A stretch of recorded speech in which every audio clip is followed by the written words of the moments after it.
Hi, good morning. This is Burç Ceylan, the Consul General of Turkey in Miami. I cover North and South Carolinas, Georgia, Florida, and Puerto Rico. As a matter of fact, U.S. Virgin Islands as well. So it's a huge coastal area prone to natural disasters like hurricanes. I'm hoping we've had the worst, and it doesn't happen every year as severe. I'm hoping the rest of my terms, the periods, the hurricane seasons would get calmer weather in where we are. We have had the worst already. No, as a matter of fact, this is my fifth international service destination, two of them being in the United States. I was, as part of my career, I served in Egypt, in Singapore, in Israel, in New York as at the Turkish permanent representation to the United Nations, and this is the fifth, in a sense, assuming the title as the Consul General in Miami. I was quite lucky in terms of being posted all the time to warmer climates, as I have said. So I'm okay with the humidity and the heat, but of course the extreme weather circumstances are not something that people are accustomed to. That was a difficult start, and as a matter of fact, we had to evacuate the consulate during that process because this building, in addition to mine, I live in Coral Gables, was a mandatory evacuation zone, so we had to evacuate the office. And evacuation of diplomatic consular office is not an easy task. That means it's you pretty much do everything as if you're under attack in a war situation. So it has been quite difficult, but it was the wisest, and it appeared to be the wisest decision. We moved to Atlanta. We have an honorary consul general there. We use their premises because, you know, seriously, if the consulate is not reachable due to interruptions in electricity, power, internet connectivity, phones, it is effectively non-existent. So we wanted to be in a place where we are existing and we would be of service to the people. And Atlanta is the next closest destination to us in terms of Turkish Airlines flights. It operates from Atlanta and Miami within my consular district. So that proved to be a good idea at the end of the day. Except for the interruption to the services, physical services in Miami because of the connectivity, as I said. Even after we returned, you know that the internet and phone communications were interrupted for quite a long time after the hurricane. We have the registered citizens. Around 15,000 in Florida and about 30,000 in the whole consular district that I have just mentioned. This is an estimate number. It's not 100% accurate because not every citizen has to come and register to the consulate. Due to whenever they need a service, they have to make that registry. But if they don't need a service from in any part of consular work, they wouldn't need to come and register themselves. This falls well within the freedom of travel and whatever you want to establish your life. Some of them are for educational purposes, some of them are working here, some of them are investors. We have increasing investors, by the way, in Florida.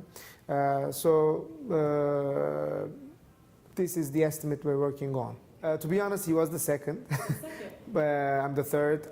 The first, I assume you consider him first because the office started officially working during his tenure.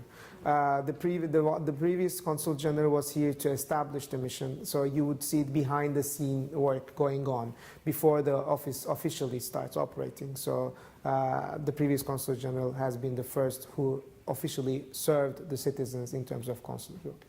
I owe a lot to my predecessor, to be honest. He has made a huge reputation of the Turkish consulate, made great acquaintances. I'm trying to build up on that, so far doing fine. Certainly the people and the positions in the local authorities also change in time. We've had the recent elections. The mayor has changed, for example, not only in the city of Miami where we are, but in the neighborhood as well. So we're trying to build up on those and create better connectivity between people to people, government to government, and local authorities to local authorities, as much as we can. Promote economy, trade, business, investments, and cultural ties. We had a brief interruption due to an initial call by the U.S. administration to stop receiving non-immigrant visas. In diplomacy, that is the usual way to respond, is to reciprocate by equal terms. This is the only game in the diplomatic world. But immediately after that, it was not logical, but I assume wisdom came through. Now the visas are operational, not as in high numbers as before, because the US administration wanted to have a certain monthly quota. We are reciprocating in a similar way, but that does not prevent people from coming to the consulates bilaterally, obtaining visas and traveling to wherever they want to go.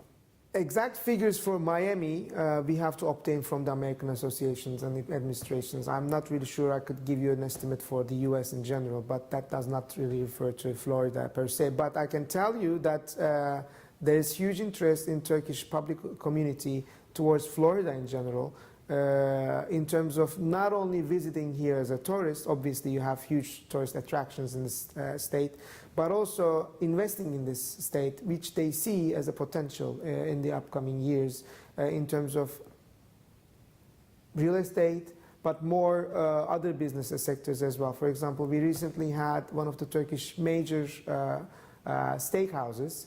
His name is quite international and renowned. You would know him as Salt Bay. We know him as Nusret. They opened a new store in Brickell 999, and they are coming up also probably towards the spring in the beach.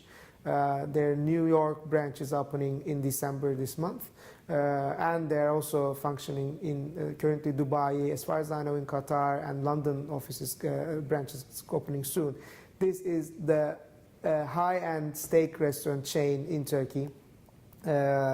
He has 10 million followers in Instagram, and very strangely, many international companies or even governments are using them as a profile figure. For example, he was used by the French government to call people into voting for their national elections, taking the picture of his special salt pinching move with an envelope. You would probably see this somewhere on the net if you Google Salt Bay, if you're not already.